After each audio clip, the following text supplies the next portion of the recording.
Segundo a Organização Mundial da Saúde, o leite materno é o alimento mais completo que pode ser oferecido ao bebê até os 6 meses. Por isso, até essa idade, a criança deve ter a sua alimentação baseada exclusivamente nele. A organização ainda recomenda e incentiva que a amamentação siga até pelo menos os 2 anos de idade. Mas apesar disso, de acordo com a própria OMS, somente cerca de 40% dos bebês com até 6 meses têm sua alimentação baseada exclusivamente no leite materno. E essa porcentagem baixa, muitas vezes, se deve à falta de informação sobre a importância da amamentação e os benefícios que ela traz tanto para a mãe quanto para o bebê. Então, no Conexão UFPE de hoje, vamos tentar nos aprofundar um pouco mais nesse assunto. Eu sou a Ariana Pacheco e converso sobre amamentação com Jaqueline Firestein, enfermeira e supervisora do Banco de Leite Humano do Hospital das Clínicas da Universidade, e Vilneide Braga Serva, pediatra, presidente do Departamento Científico de Aleitamento Materno da Sociedade de Pediatria de Pernambuco e coordenadora do Banco de Leite Humano do IMIP.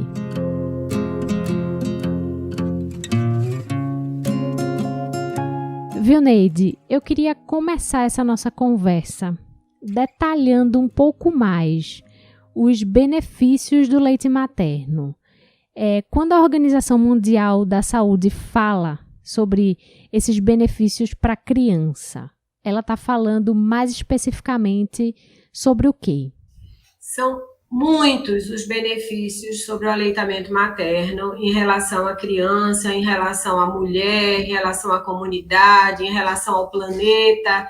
A gente poderia falar aqui, eu acho que 3 dias a respeito desses benefícios. Mas, assim, vamos dar um enfoque maior para os benefícios, inclusive para essa criança que vai viver 100 anos. A gente pensa mais em benefícios imediatos, relacionados, por exemplo, à diferença estatisticamente significante das crianças que mamam em relação às crianças que não mamam, sob o ponto de vista de morbidade, quer dizer, doença, e sob o ponto de vista de mortalidade infantil e mortalidade em menores de 5 anos. Isso é uma coisa que tem sido falado em vários trabalhos científicos há algum tempo. Mas, assim, a gente também precisa dar ênfase aos benefícios para a vida. Um deles são relacionados ao coeficiente de inteligência. Renda também é outra questão.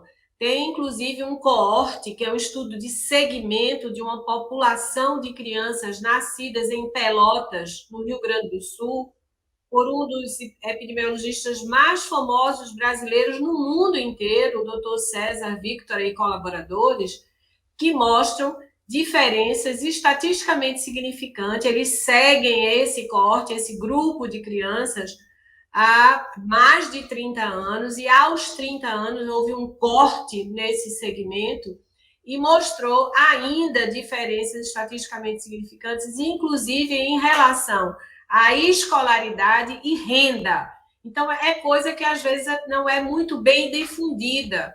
Outra coisa importante, assim, e séria, voltando para a criança e voltando até mais ainda do que criança, ao recém-nascido, há uma diferença maior do que 58% em relação à diminuição da prevalência de enterocolite necrotizante entre os recém-nascidos prematuros, graves, doentes em UTI neonatal.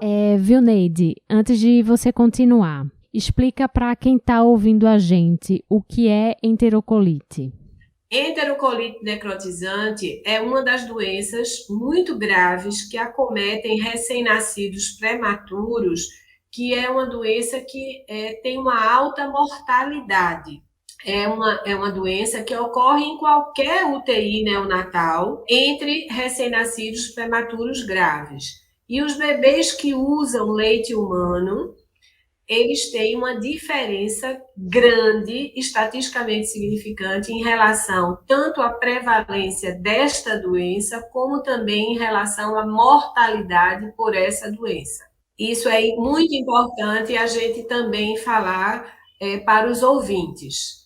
Outra questão muito importante também, que é até um trabalho de Pernambuco, é um estudo, inclusive premiado esse estudo, que fez parte de uma tese de doutorado da Universidade Federal de Pernambuco, feita por um médico neurologista, doutor Valdemiro Serva.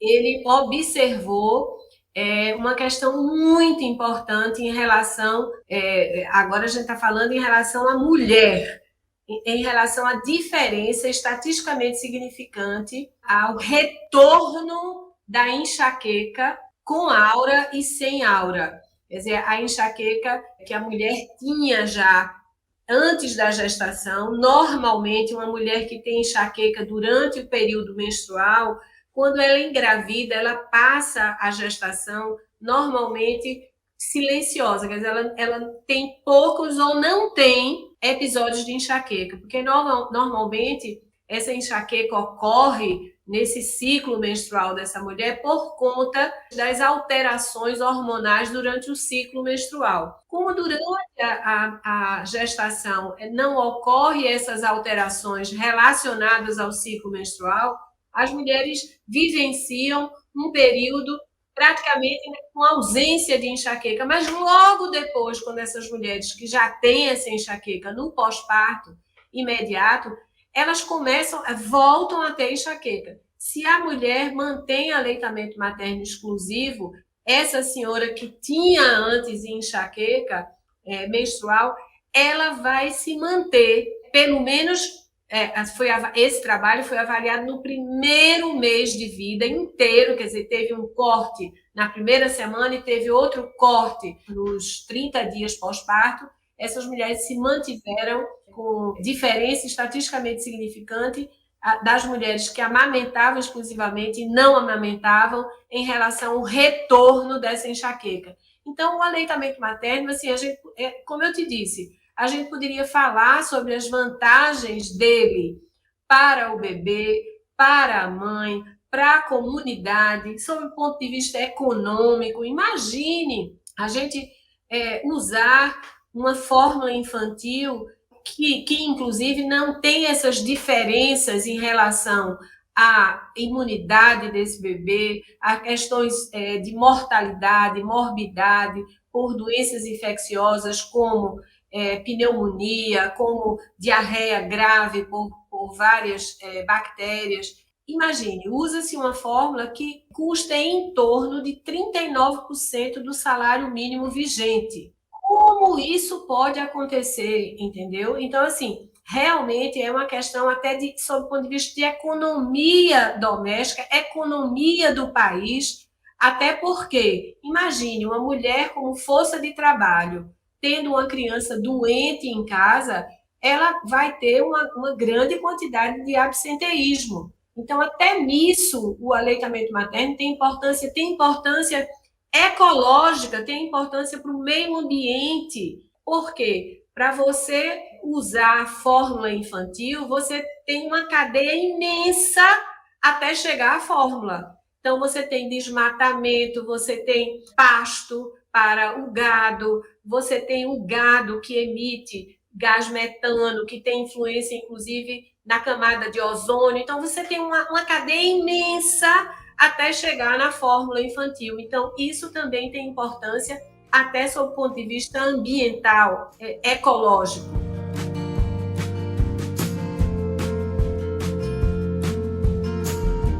Jaqueline, que composição é essa do leite materno? O que é que tem nele que faz com que ele seja esse alimento, como Vilneide disse, capaz de prevenir doenças e até mesmo a mortalidade?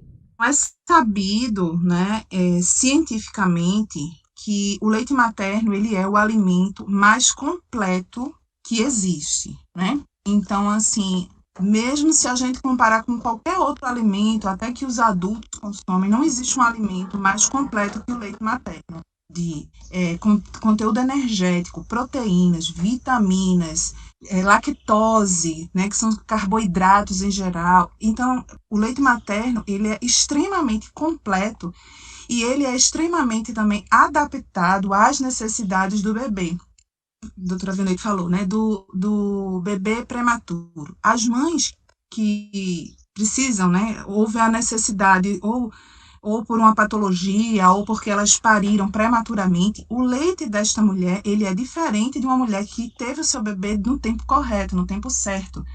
Então, ele se adapta às necessidades do bebê, em teor proteico, em teor energético, em teor de vitaminas. Então, ele é completamente adaptável. À medida que a criança vai tendo necessidades, ela vai crescendo, então, certo momento da vida, ela pode precisar de mais energia e menos proteína, o leite se adapta.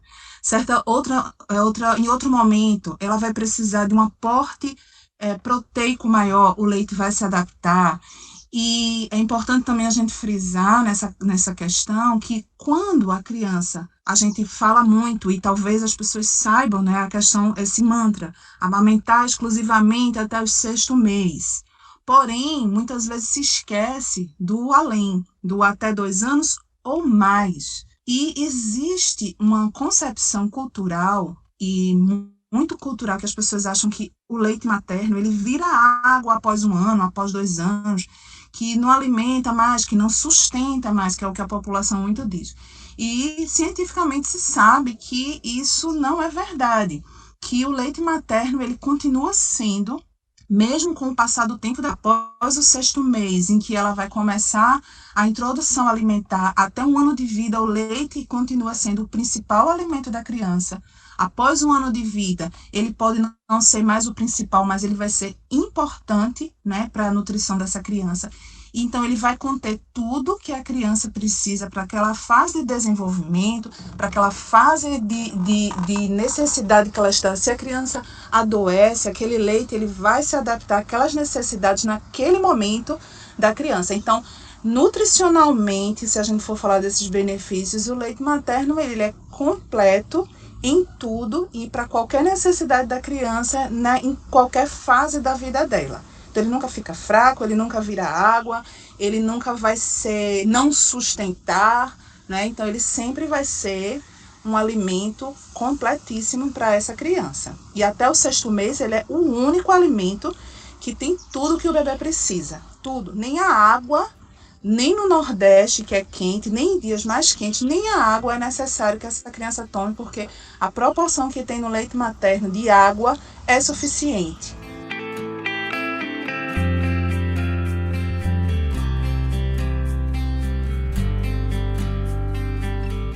Vilneide, falando agora sobre o processo de amamentação em si.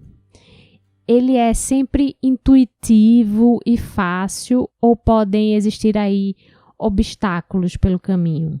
Ariana, que pergunta boa. Uma professora que eu tive, chamada Maureen Mitchell, lá na Universidade de Londres, ela dizia uma coisa muito interessante. Ela fez estudos, inclusive, na África, em comunidades onde a amamentação era norma, e o desmame total ocorria em torno do 3º, 4º ano de vida, e ela descobriu que mesmo nessas comunidades onde as adolescentes e adultos jovens cresciam rodeadas de pessoas que amamentavam, então elas aprendiam a amamentar, mesmo assim, 1/3 dessas mulheres tinham algum problema com o início da amamentação, que era resolvido na comunidade, porque era uma coisa cultural. Então, as mulheres sabiam como ajudar outras mulheres.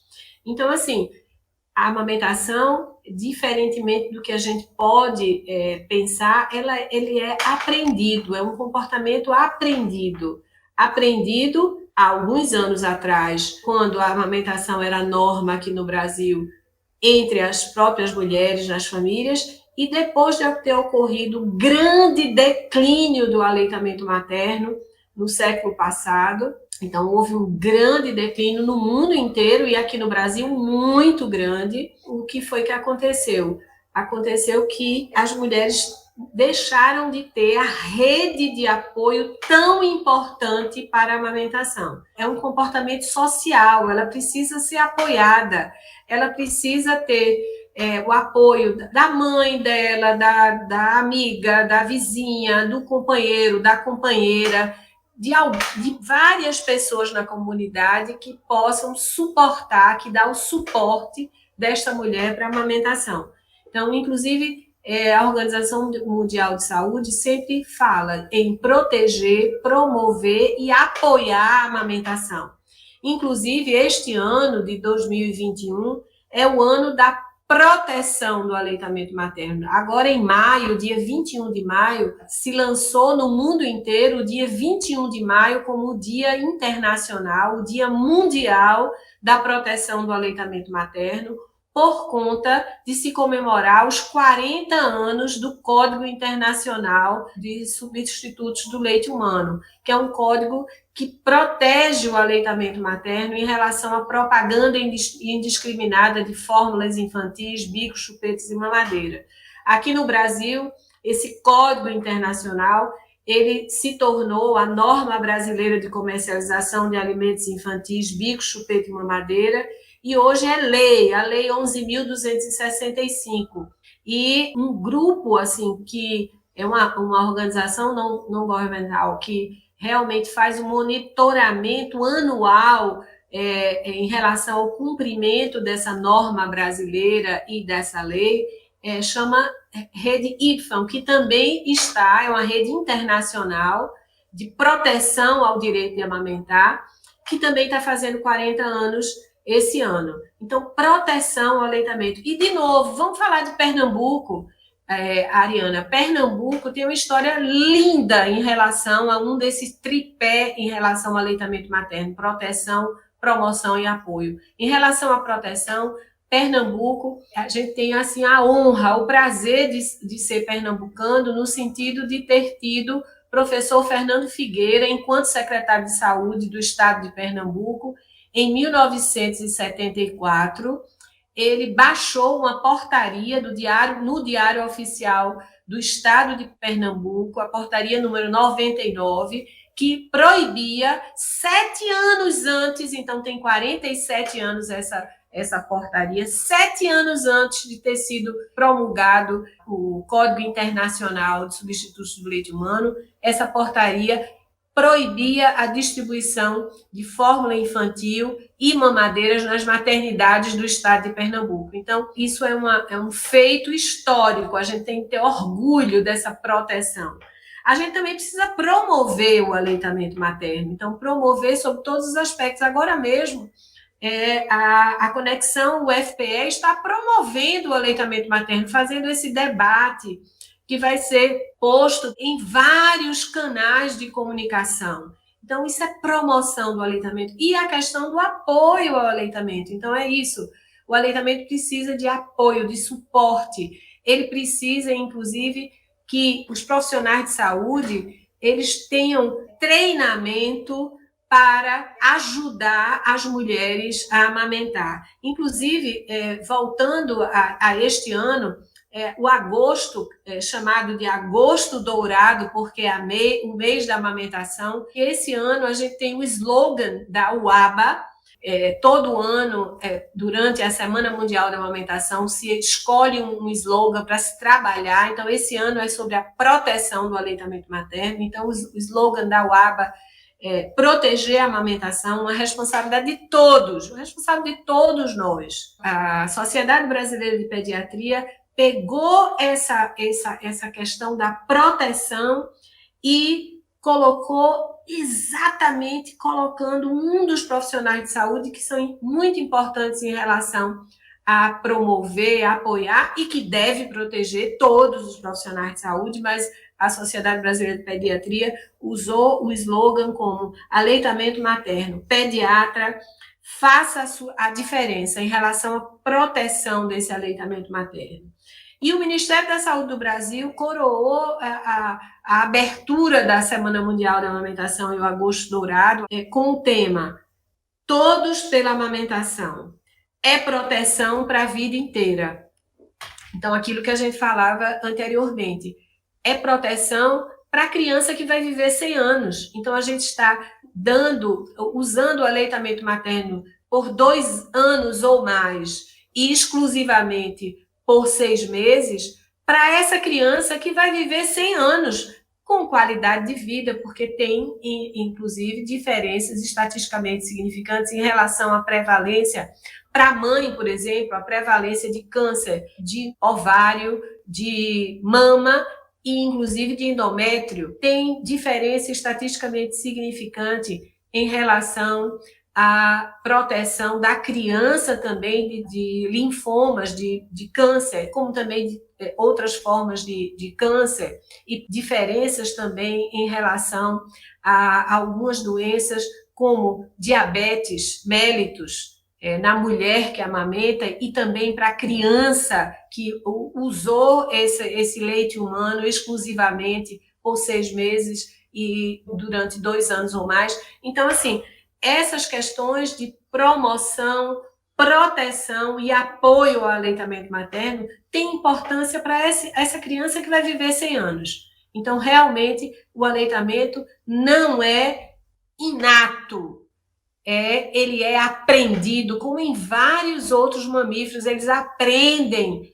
com seus pares a amamentar. E o ser humano precisa aprender, por exemplo, como se faz uma pega correta, como se faz um posicionamento correto para se ter uma amamentação efetiva. Então, essas questões precisam ser aprendidas. Se elas não são vivenciadas desde criança, observando, em relação à observação, porque hoje em dia, infelizmente, quer dizer, a gente tem um retorno do aleitamento materno, mas ainda não é uma coisa que se vivencie dioturnamente, não é? As mulheres, as meninas, as adolescentes, elas não passam parte ou grande parte da sua infância e adolescência vendo suas mães, suas tias, as amigas das mães amamentarem, como antigamente se fazia. Então, elas perderam essa questão de aprender com o outro que está ali do seu lado.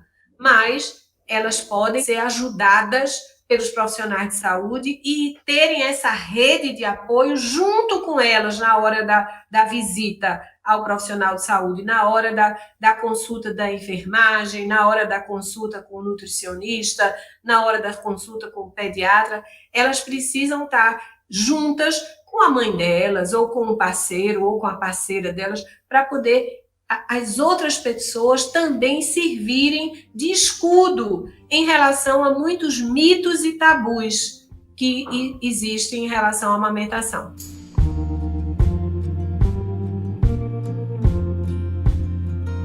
Jaqueline, por falar em mitos e tabus, o que dizer para as mães que estão ouvindo a gente e que estão numa tensão para entrar pela primeira vez nesse processo de amamentação? Mães também que podem estar frustradas por acharem que não estão tendo êxito na amamentação. Como orientar essas mães nesse momento para que não haja uma desistência do aleitamento materno? Isso, importantíssimo essa pergunta, porque a gente tem culturalmente uma impressão e vai se divulgando e difundindo que a amamentação é sinônimo de sofrimento e dor. A gente precisa entender que ser sofrido e não precisa ser doloroso. O sofrimento, ele pode ser substituído por uma adaptação. A gente precisa entender o seguinte, que quando uma mãe nasce, quando o bebê nasce uma mãe, uma pessoa diferente. E aí existem situações que vão se pondo, né, na vida dessa nova mulher, dessa nova mãe, com um novo bebê, com um bebê que chora, com um bebê que faz cocô, com a mãe. Muito tempo, essa mãe precisa entender, e a família como um todo precisa entender, que esse é um processo de adaptação e que a amamentação nem sempre causa dor, a amamentação nem sempre causa sofrimento. Antigamente existia muito assim, qual o preparo para a mulher amamentar? Então vamos preparar as mamas, vamos colocar as mamas no sol, vamos colocar um sutiã cortadinho no mamilo para fortalecer a pele. Ou vamos fazer exercício nos mamilos. Hoje, a gente sabe que o preparo para a amamentação é o conhecimento. E o conhecimento não só pela mãe, mas por toda a família, especialmente os que vão estar junto dela nesse processo de amamentação. Porque a gente precisa entender que vai precisar se adaptar. É um novo momento, é uma nova vida. E que, às vezes, é árduo, porque nós não estamos acostumados a acordar diversas vezes à noite. E aí a pessoa precisa entender que aquilo é natural do bebê e que ela precisa entender isso, que vai ser um pouco sofrido, talvez, essa parte, se o bebê tiver essa característica, mas que vai ser um benefício para o resto da vida. A família precisa entender que o bebê que está chorando o tempo todo não é necessariamente fome. O bebê chora, muitos choram muito, porque eles se comunicam através do choro. Então, existem outras necessidades, além da fome, que levam o bebê a chorar. E aí, muitas vezes, tá chorando porque tá com fome, tá chorando porque o leite não sacia, não sustenta, tá acordando de madrugada porque o leite não tá sustentando. E aí leva uma frustração dessa mulher. Ou seja, eu tô amamentando, o meu leite não serve para o meu filho. O meu leite não sustenta o meu filho. Que mãe sou eu que eu amamento e esse menino chora tanto? E aí leva a frustração. Muitas vezes essa mulher tem as fissuras, que são as rachaduras no peito, que é um dos grandes motivos de desmame, porque causa dor, causa desconforto. E aí ninguém quer viver com dor, nós não suportamos a dor. E aí qual o conselho? Buscar ajuda. Não, por isso que a primeira questão é, se está grávida, se pretende engravidar um dia, vá buscando conhecimento. Né? Vá buscando informações de qualidade, de fontes de qualidade, fontes científicas, do que é normal, do que é o processo da adaptação do bebê, por que esse bebê chora tanto, por que esse bebê quer tanto colo, por que esse bebê só dorme mamando, né? E aí vá buscando isso lá no pré-natal, traga sua mãe, sua tia, sua avó, o seu esposo, a pessoa que está com você, a pessoa que vai estar com você, ela precisa também ter. O puerpério, o pós-parto, é um momento de muita fragilidade emocional para a mulher. Então, ela fica muito sujeita a... Veja, se eu tenho a minha mãe, que é a minha mãe, uma das figuras mais importantes da minha vida, me ajudando, e a minha mãe diz que o meu leite não sustenta, a minha mãe está falando a verdade. Porque a minha mãe, ela quer o melhor para mim. Então, eu preciso seguir o conselho da minha mãe de dar um chazinho porque está com cólica, de dar um leitinho porque o meu não está sustentando. Então, é preciso trazer essa mãe, é preciso trazer esse pai, é preciso trazer essa tia, essa avó, para o conhecimento antes desse bebê nascer. Nós temos os bancos de leite, né, públicos aqui no Recife, que a gente dá essa assistência a essas mulheres.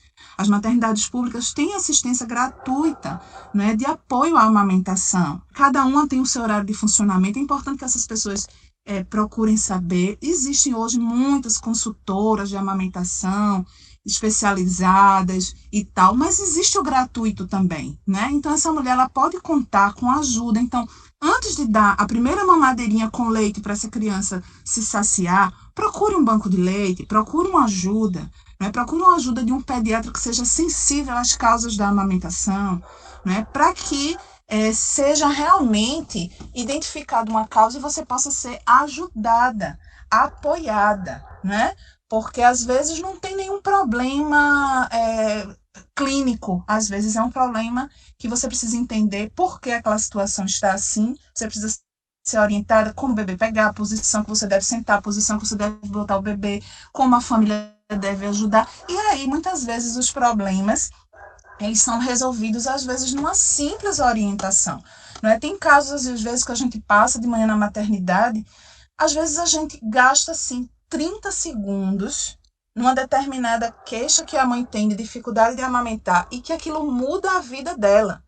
Muitos profissionais ou outras pessoas de confiança da mulher, que esses 30 segundos são suficientes também para destruir toda uma possibilidade dessa mulher amamentar. Então, assim, qual o conselho? Buscar ajuda especializada. Existe atendimento público especializado em amamentação.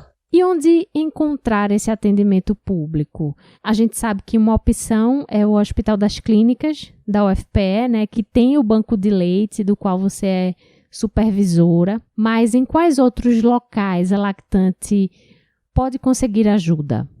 A gente tem, na internet, essa mãe ela pode encontrar os telefones dos bancos de leite e o horário de funcionamento, porque aí ficaria mais fácil, dependendo de onde ela mora, o local e ligar para lá e saber que horário funciona para esse atendimento dessa mãe que vem de casa, né?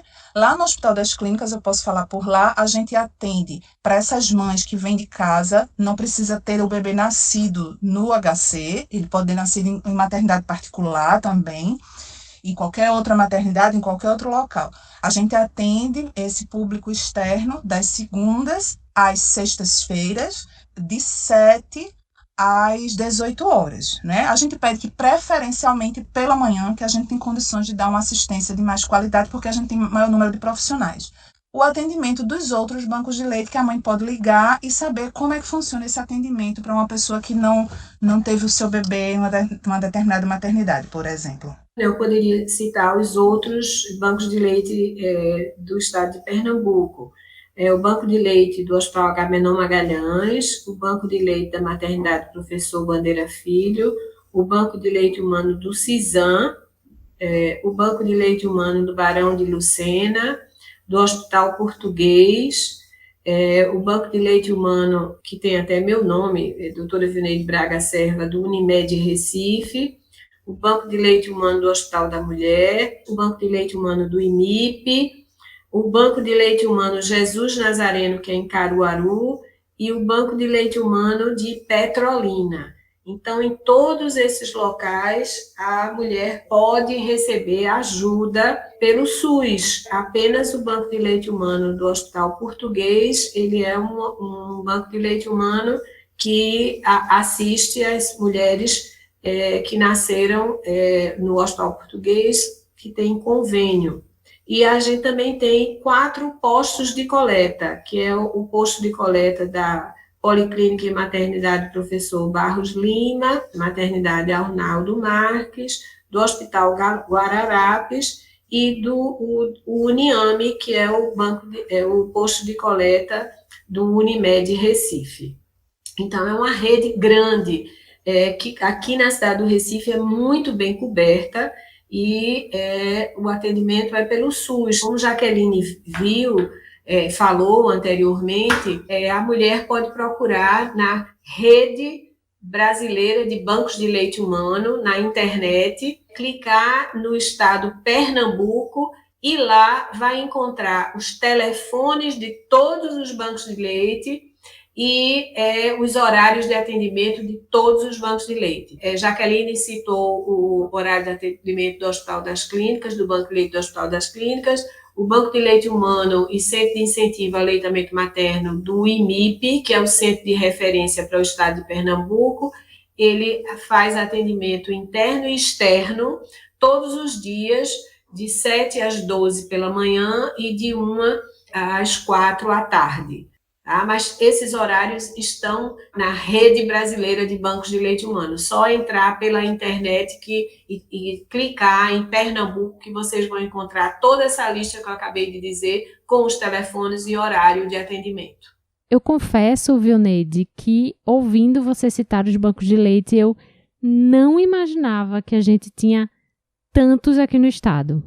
É verdade, é uma rede solidária de aleitamento materno, de bancos de leite humano, de hospitais amigos da criança, de pessoas que realmente dedicam a sua vida pelo trabalho da promoção, proteção e apoio ao aleitamento materno, pelo trabalho de salvar vidas. Basta te dizer, Ariana, lá, por exemplo, o banco de leite do IMIP, que é um banco de leite e um centro de referência, nós atualmente somos maternidade de referência COVID.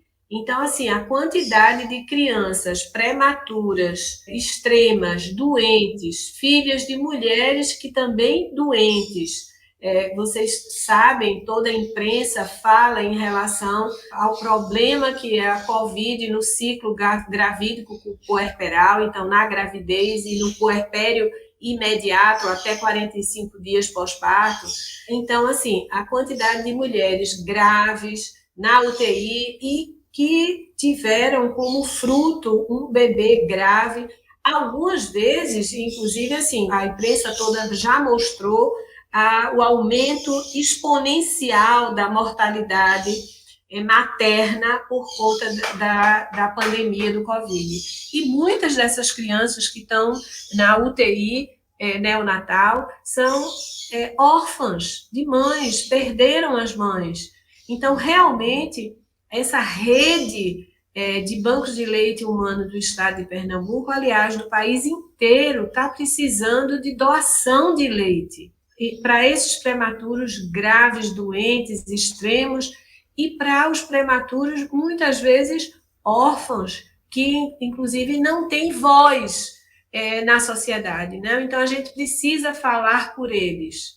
E a mídia, então, agradeço o Conexão, o FPE, agradeço você, Ariana, por estar dando voz a essas crianças prematuras, extremas, doentes, muitas vezes com 600, 700, 800 gramas de peso de nascimento, e a gente também dá voz a essas mulheres gravemente doentes, que não estão ainda podendo extrair leite para os seus próprios filhos, porque elas mesmas estão gravemente doentes, ou, infelizmente, algumas delas faleceram nessa pandemia absurda que a gente está vivendo há mais de um ano. Pegando o gancho, né, a questão da doação, né, que os bancos de leite recebem leite de doação, né, então sempre a gente precisa trazer esse ganho, mulheres que têm leite excedente, né, que seus bebês só mamam no peito e ainda esse leite sobra, derrama, elas podem entrar em contato com o banco de leite mais próximo das suas casas e verificar quais são as condições para ser doadora, e a gente vai dar todas as explicações, fornece os vídeos e vai buscar na casa delas, né? Então, é sempre bom a gente atentar para isso, porque as UTIs neonatais, elas realmente dependem, o alimento dessas crianças cujas mães não conseguem fazer a ordenha ou cujas mães também morreram, como foi os casos que ela falou, precisam desse leite materno, né? Então, os bancos de leite humano, eles recebem doações, e aí basta ela entrar em contato, que aí a gente fornece quais são os requisitos e fornece o material apropriado para que ela possa ser uma doadora de leite humano.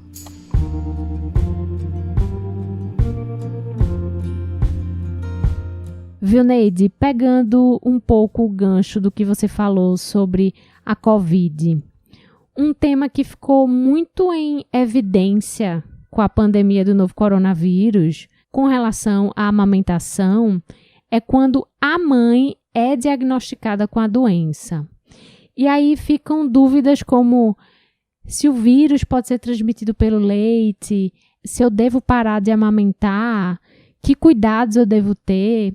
Então, eu te pergunto, hoje, o que se sabe sobre essa relação entre amamentação e Covid-19? Excelente pergunta, Ariana. Eu já começo dizendo o seguinte: o ouvinte que tiver interesse pode, inclusive, pesquisar também na internet algumas das notas técnicas do Ministério da Saúde que estão disponíveis na internet. A nota técnica número 13, 14 e 15 são notas técnicas todas direcionadas ao aleitamento materno Covid, doação de leite humano e Covid, a questão dos procedimentos em relação ao nascimento, parto e pós-parto. Então, são notas técnicas de número 13, 14 e 15, se vocês tiverem interesse. Mas, para a gente resumir, a gente pode falar o seguinte: primeira coisa, e coisa muito importante, que foi a última recomendação e nota técnica que acabou de sair em relação à vacinação, tanto de gestantes como de puérperas até 45 dias e como lactantes, que acabou de sair a recomendação de vacinação de todas as lactantes, né? Mas antes era gestantes, puérperas, lactantes, mas que tivessem na sua ordem em relação à idade. Então, assim, a primeira coisa é: não há contraindicação alguma em relação à amamentação pós-vacinação. E também não há nenhuma contraindicação alguma em relação à vacinação contra a Covid e doação de leite humano. Tem algumas vacinas, como a vacina, por exemplo, da febre amarela, que realmente tem contraindicação em relação até à amamentação, se tem de suspender a amamentação durante alguns dias. Mas como a maioria das vacinas, a Covid também não tem contraindicação para amamentação, nem contraindicação para doação de leite. Em relação à Covid, a pergunta que a Ariana fez, muito importante a pergunta, se a mulher está bem clinicamente, ela vai amamentar o bebê, sim, porque os riscos que essa criança corre em parar a amamentação superam inúmeras vezes do que ela manter a amamentação, mantendo a etiqueta social. Então, essa mulher, ela vai trocar a fralda desse bebê, ela vai dar banho nesse bebê. Do mesmo jeito que ela vai trocar a fralda, pegar no bebê, dar banho no bebê, ela vai dar de mamar. Então, o que é que ela precisa? Ela precisa, antes de pegar nesse bebê, para qualquer coisa que ela for fazer, ela precisa lavar bem as mãos, com sabão abundantemente, passar álcool a 70, usar uma máscara, se possível, uma máscara cirúrgica com uma de pano por cima para vedar aquelas saliências laterais que existem.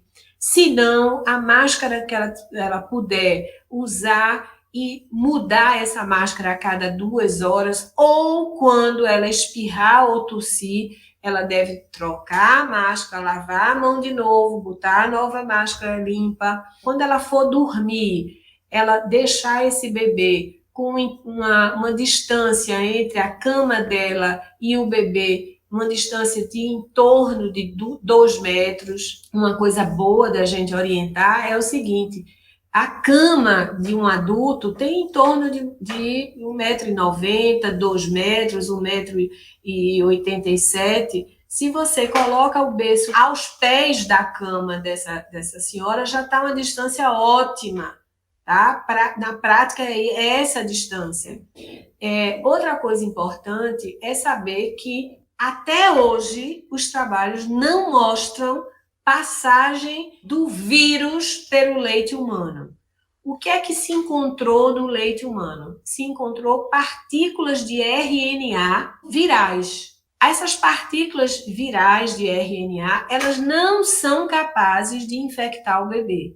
Ao contrário, o que a gente encontrou já agora, os cientistas encontraram, são fatores de proteção dessas mulheres que tiveram Covid passando para os seus bebês. Fatores de proteção contra o SARS-CoV-2, que é o vírus que provoca a Covid. Então, assim, não há contraindicação para amamentar, seguindo as etiquetas sociais. E para vacinação não há contraindicação nem para doação de leite, nem para amamentação. Agora, qualquer doença que a mulher tenha, qualquer uma que ela tenha, então isso vai ser explicado durante a comunicação com o banco de leite dessa mulher que quer doar leite, porque a rede de bancos de leite do estado de Pernambuco conseguem pegar este leite na casa dessa senhora.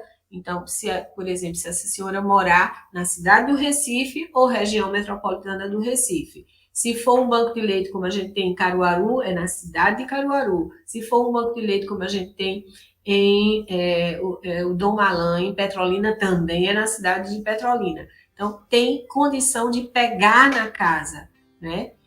Assim, qualquer doença infecciosa que a pessoa tenha, é preciso dar um período, que cada doença é um período, para poder fazer doação de leite.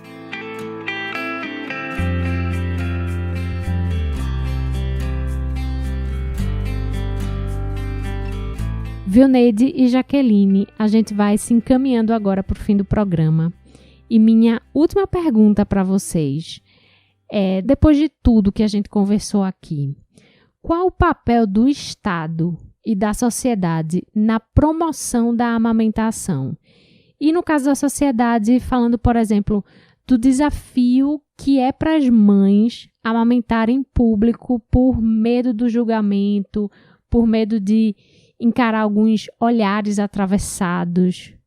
O papel da sociedade, eu vejo como se informar, né? Se informar nos meios que realmente tenham um embasamento científico e se informar para apoiar, se informar para promover, se informar para não criticar. Essa mãe que amamenta em público, para não criticar essa mãe que muitas vezes deixa de fazer coisas, não criticar essa mãe que não dá um leitinho à noite para o bebê dormir. O papel da sociedade, que veio muito à tona também na campanha deste ano, é estar atento às promoções indevidas de fórmulas artificiais, de bicos, chupetas e mamadeiras indevidas, que é a NBCAL, que é a Norma Brasileira de Alimentação para Lactantes. Então, essa lei ela é muito desconhecida, inclusive por profissionais de saúde, e nela existem várias questões que, resumidamente, a gente pode falar, promovam o desmame, ou seja, se eu estou promovendo, se eu estou dizendo numa propaganda no Instagram, de qualquer rede social, que aquela fórmula infantil que já aparece com uma embalagem dourada, cor de vinho, um verde bonito, toda pintada de dourado, e aí eu acrescento na minha propaganda na rede social dizendo que aquilo é importante para o bebê, que o bebê que toma aquilo é mais saudável. Então, isso já está inferindo a lei, e enquanto sociedade, sabendo disso, é possível fazer denúncia, é possível fiscalizar, é possível rebater, né? É possível ali no próprio perfil, né, falar que existe essa lei NBCAL, até para intimidar aquelas propagandas de venda de chupeta, né? Outro dia eu vi numa rede social a propaganda de uma chupeta com inúmeras pedras, assim, douradas, cheia de pedras. E a sociedade precisa saber que tudo isso são promotores de um desmame precoce. A criança que toma uma fórmula porque a rede social está promovendo, está autorizando a promoção, né, que essa fórmula faz bem para o meu filho, por que eu vou dar o meu leite, que o meu leite o menino chora a noite inteira, né? Digamos assim, na linguagem que as pessoas usam. Então, assim, enquanto sociedade, a principal questão é nós entendermos o que é o correto, o que é o normal, os benefícios do leite materno, fiscalizarmos, apoiarmos e realmente não incriminar essa mãe, apoiar essa mulher que, se ela está ali amamentando, é porque o bebê está necessitando, é porque ela precisa amamentar naquele momento, é porque o corpo é dela. Se ela não quer botar paninho, o corpo é dela. Se ela quer colocar paninho, também o corpo é dela, né? Enquanto Estado, também trabalhar nessa questão dessa fiscalização, dessa promoção indevida desses alimentos infantis, dessas chupetas de mamadeiras, né? E também promover, né, que é o sonho da gente, é que todas as empresas, todos os órgãos, eles promovam uma licença maternidade de no mínimo 6 meses para essas mulheres, né? E quem usufrui 6 meses já vê que ainda é pouco, né? Para quem realmente amamenta é pouco. Mas, assim, o Estado entra também com uma questão muito forte aí, né? De incentivar as empresas a promoverem esses 6 meses de licença maternidade para estas mulheres, a licença para os pais darem esse apoio também às mulheres que ficam em casa, que precisam amamentar os seus filhos, né? Existem inúmeras, né? Mas aí a gente pontua essas no momento. É muito importante o que Jaqueline falou. O Brasil tem uma série de legislações que protegem a amamentação, né? A licença maternidade da CLT 4 meses para as pessoas que trabalham para o Ministério da Saúde, como servidores públicos federais, estaduais ou municipais, são 6 meses, algumas firmas já dão 6 meses. Então, assim, trabalhar muito para que essa licença seja estendida. Outra questão que o governo brasileiro e a Sociedade Brasileira de Pediatria junto fazem é uma coisa assim muito interessante, que em vários locais aqui em Pernambuco também, na própria Universidade Federal de Pernambuco, lá no Hospital do IMIP e em vários outros locais existe uma sala que se chama Sala da Mulher Trabalhadora que Amamenta, que é uma iniciativa da Sociedade Brasileira de Pediatria junto com o Ministério da Saúde do Brasil, que é para quando essa mulher volta a trabalhar da licença maternidade, essa mulher tem um espaço onde ela pode extrair o seu leite, guardar em um freezer, e quando ela for embora, depois da jornada de trabalho, ela leva esse leite congelado para ser usado para o bebê no próximo dia. Então, esse é uma coisa maravilhosa que também no Brasil tem esse programa que é a Sala da Mulher Trabalhadora que Amamenta, que precisa se difundir para várias outras instituições. Então, a gente tem grandes fábricas que já aderiram a essa Sala da Mulher Trabalhadora que Amamenta, grandes instituições de varejo também que já aderiram, mas a gente precisa difundir cada vez mais a questão da hora que você pode entrar mais tarde à tarde no trabalho ou sair mais cedo do trabalho, depois que você volta da licença de maternidade, até o neném completar 6 meses. É outra questão legal de proteção do aleitamento materno. Outra questão de proteção, Jaqueline já falou, é a Lei 11.265. A gente precisa fazer valer a lei. E, inclusive, se houver infração, propaganda indevida, tanto nas redes sociais, como em blogs, como na própria farmácia, no supermercado, a gente está vendo promoção comercial de fórmulas infantis, bicos, chupetas, mamadeiras, acopladores de silicone, tudo que está dentro da lei brasileira. Você não precisa ser profissional de saúde, não. Você pode ser leigo e você tira foto e você pode mandar isso para o site da Secretaria de Saúde do Estado de Pernambuco, pode mandar também para a rede IPFAM, uma rede de proteção do aleitamento materno, que está no mundo inteiro, mas aqui no Brasil, que faz monitoramento anual. Estamos exatamente esse mês de 15 de julho a 15 de agosto, no momento de monitoramento, para a gente observar como está sendo o cumprimento da norma brasileira de comercialização de alimentos infantis, bico, chupeta e mamadeira, e dessa lei, 11.265 brasileira. E o Ministério da Saúde também faz isso através da Anvisa e também por meio das visas estaduais e das visas municipais. Então, é uma série de questões que protegem o aleitamento materno.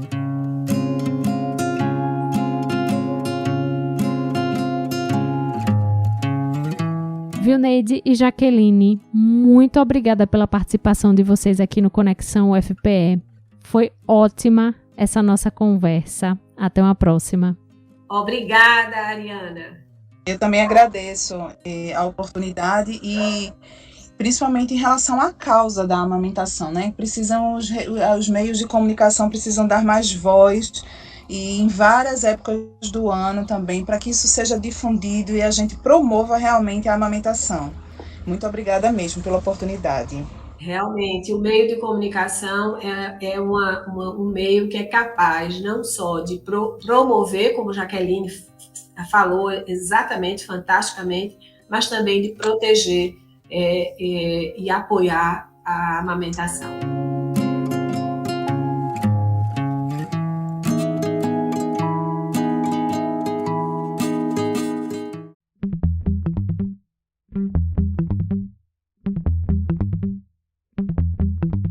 Esse foi o Conexão UFPE, uma produção da Assessoria de Comunicação da Universidade. Eu sou Ariana Pacheco e esse programa foi produzido por Larissa Soares. Você consegue falar com Conexão através das páginas facebook.com/Conexão UFPE e twitter.com/Conexão UFPE.